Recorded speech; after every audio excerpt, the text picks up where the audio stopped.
का क्यों दिया गया, एक ही विद्यार्थी का रिजल्ट 5 पोस्ट के लिए क्यों भरा गया। और तीसरा और आखिरी सवाल, 12वीं के पद के लिए 12वीं के बच्चों के साथ ग्रेजुएशन के बच्चों को उठाया गया, क्या दोनों का स्तर समान है। और नॉर्मलाइजेशन में 15-20 नंबर किस प्रक्रिया के तहत बढ़ाया घटाया जाता है। अगर आप छात्रों के सवाल जवाब दें सर, शायद उन्हें फायदा हो।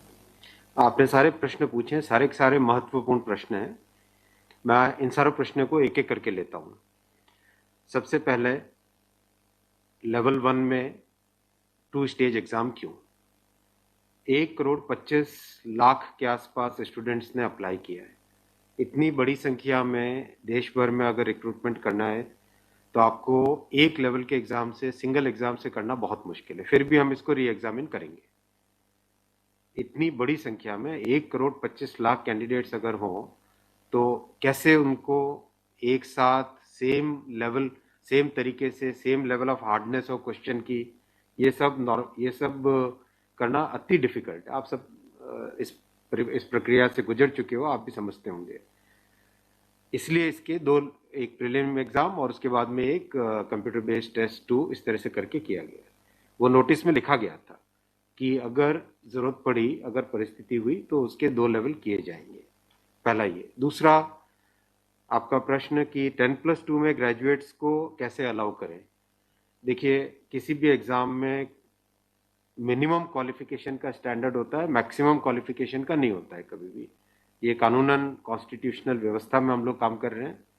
कॉन्स्टिट्यूशनल व्यवस्था के हिसाब से हम मिनिमम प्रिस्क्राइब कर सकते हैं, मैक्सिमम प्रिस्क्राइब नहीं कर सकते।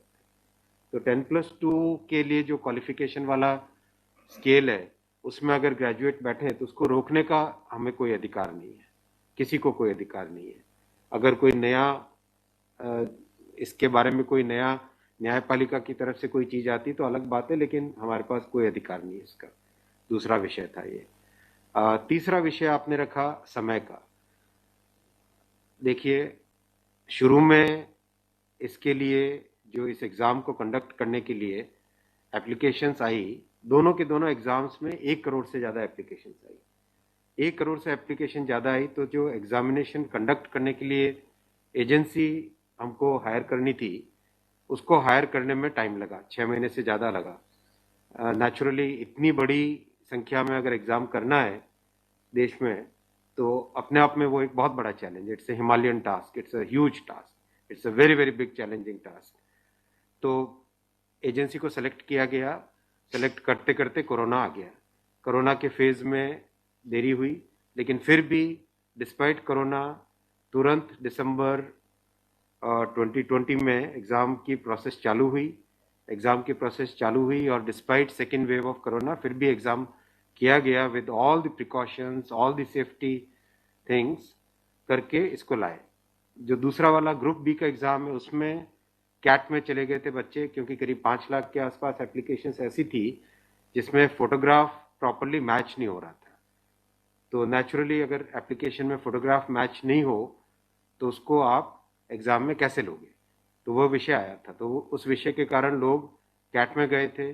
एडमिनिस्ट्रेटिव ट्रिब्यूनल ने जैसे ही उसका समाधान किया, फैसला किया, उसके फैसले के तुरंत बाद में हम लोगों ने एग्जाम के प्रोसेस को आगे किया। कोई उसमें देरी नहीं की। और हमारा, देखिए, हमारी सरकार, प्रधानमंत्री श्री नरेंद्र मोदी जी का इंटेंट हमेशा है कि मैक्सिमाइज करना है रोजगार को। इसीलिए आप देखिए, इतनी बड़ी संख्या में, यानी रेलवे में 1,40,000 टोटल, 1,05,000 ग्रुप डी की कैटेगरी में, लेवल 1 की कैटेगरी में, और लेवल 2 से लेवल 6 की कैटेगरी में 35,000 कैंडिडेट्स वैकेंसीज। 1,40,000 की वैकेंसीज लाना कोई छोटी बात नहीं है, बहुत बड़ी बात है। फिर आपका चौथा पॉइंट आप देखिए, ज़्यादा से ज़्यादा कैंडिडेट्स को फर्स्ट स्टेज से सेकंड स्टेज में जाने का मौका मिले, इसके लिए 2015 तक हमेशा प्रिलिमिनरी एग्जाम जो होता था, फर्स्ट स्टेज होता था, उससे 10 गुना लिए जाते थे, केवल 10 गुना लिए जाते थे। 2015 के बाद में पहले ही संख्या बढ़ा के 15 गुना कर दी गई, जिससे कि ज़्यादा से ज़्यादा कैंडिडेट्स को मेन एग्जाम के लिए जाने का मौका मिले।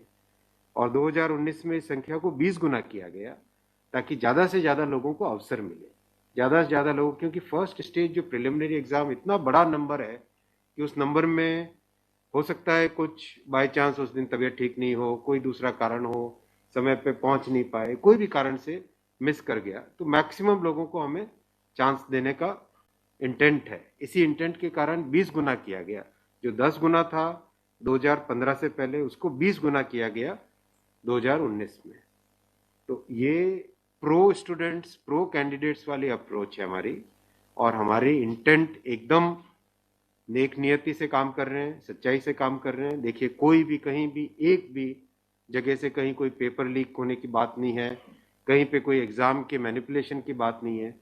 जो आज सिर्फ मुद्दा है, मुद्दा सिर्फ इतना है कि शॉर्टलिस्ट कैंडिडेट्स कितने किए जाए, यही मुद्दा है। इस मुद्दे को सॉल्व करेंगे, इसको भी हम बहुत सेंसिटिवली सॉल्व करेंगे। हमारे लिए छात्र हमारे साथी हैं, हमारे भाई हैं, हमारी बहनें जो एग्जाम दे रहे हैं, तो हमारे लिए बहुत इंपॉर्टेंट है। हम इसको बहुत सेंसिटिवली हैंडल एक करेंगे। तस्वीर और दिखाई पड़ी, बच्चों को लाठीचार्ज। कल रात को आपने देखा, अगर तस्वीरें दिखाई हो, हॉस्टल में घुस मैं के आपको पुलिस इतना ने- बताना चाहूंगा कि जो लोग किसी भी अपनी खुद की संपत्ति को अगर जलाते हैं, खुद की संपत्ति पे अगर अटैक करते हैं, उसको डिस्ट्रॉय करने की कोशिश करते हैं, तो उसमें जो प्रक्रिया पुलिस की होती है वो होनी, अगर हुई है, मेरी बात आप इसमें स्पष्ट रखिए कि मैं छात्रों को कह रहा हूं कि आपकी संपत्ति है, आप अपनी संपत्ति को जलाने के लिए क्यों बाहर निकले।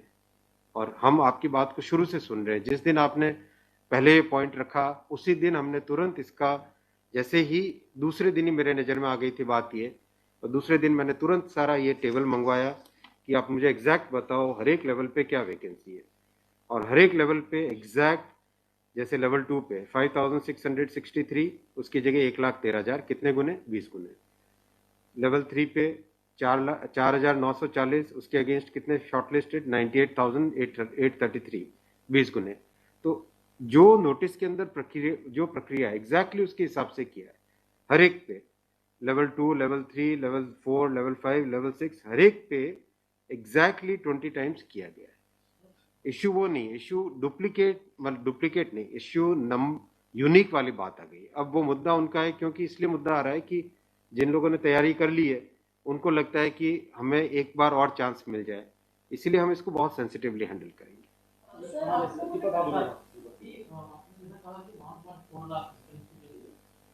One of the world's largest as of now, how many recruitment has happened, and by when all these things will be done? Because it was announced. यही तो रिक्रूटमेंट चल रहा है। देखो, इतना मैसिव, मैं आपको पूछूं कि वर्ल्ड का सबसे बड़ा एग्जाम कौन सा है? वर्ल्ड का अगर, या इंडिया का भी अगर बड़े एग्जाम्स देखें, तो बड़े एग्जाम्स में जेई बहुत बड़ा एग्जाम होता है, सिविल सर्विसेज बहुत बड़ा एग्जाम होता है, स्टाफ सिलेक्शन कमीशन का बहुत बड़ा एग्जाम। इन सब एग्जाम्स में एप्लीकेशंस की संख्या होती है 5 से 7 लाख, 8 लाख, 10 लाख। यहाँ 1 करोड़ एप्लीकेशंस है। आप ये तो देखिए ना कि कठिन कितना है। 1 करोड़ एप्लीकेशन, 1.25 करोड़ एप्लीकेशन, 1 करोड़ 25 लाख, 1 करोड़ 35 लाख, उसमें समय लगता है। But this is something government was aware in a country where there is so much of unemployment, and there will be vacancy like this. तो Everyone will apply. That's इसीलिए तो टाइम तो इतना लगेगा ही। अगर आपको इस एग्जाम को ढंग से करना है, इतना टाइम लगेगा, चाहे कोई करे। और उसके बाद भी आज देखा कि गया से आगजनी की तस्वीरें आ रही हैं। क्या ये कन्वे नहीं हो पा रहा है? कहाँ पर ये लैक ऑफ कम्युनिकेशन आपको लग रहा है, या मैटर पॉलिटिसाइज हो चुका है? नहीं, कुछ लोग इसका गलत फायदा उठा रहे हैं, और मैं उनसे भी निवेदन करूंगा कि छात्रों को भ्रमित न करें, कोई गलत इसका उपयोग न करें। ये छात्रों का मामला है, ये देश का मामला है, इसको हमें सेंसिटिवली हैंडल करना चाहिए, और इसमें हर तरीके से संवेदनशीलता के साथ इस मामले को लेना चाहिए। सर, कुछ छात्रों के ऊपर FIR भी दर्ज हुई है, कुछ पुलिस के स्टडी में भी अभी के समय में है, ऐसी खबरें आ रही हैं। आप खबरों की जांच करिए। देखो, जो पुलिस की प्रक्रिया है वो अलग चीज है। मैं अभी, मुद्दा है जो, उस मुद्दे को कैसे सॉल्व करें उस पर सोचना चाहिए, हमें फॉरवर्ड लुकिंग होना पड़ेगा।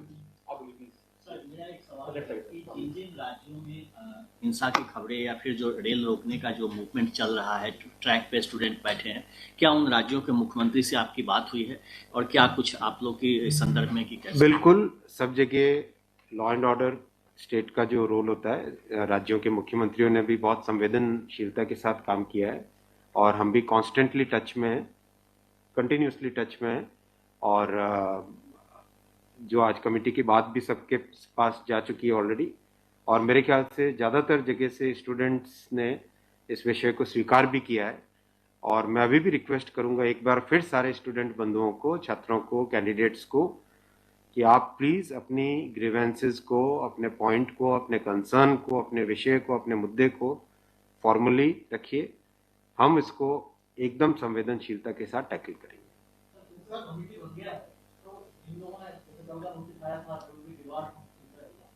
Will that also be considered because they did not know that this is going to happen? नहीं, देखो, कमिटी एक बहुत ही सीनियर ऑफिसर्स की है और ये कमेटी हर चीज को, जितने भी मुद्दे इसमें आएंगे और हर एक मुद्दे को जल्दी से जल्दी, इसमें कमेटी का टाइम लिमिट भी दिया। कितना टाइम दिया हमने? टाइम लिमिट टोटल 4 मार्च तक जो कमेटी की रिपोर्ट आने का क्या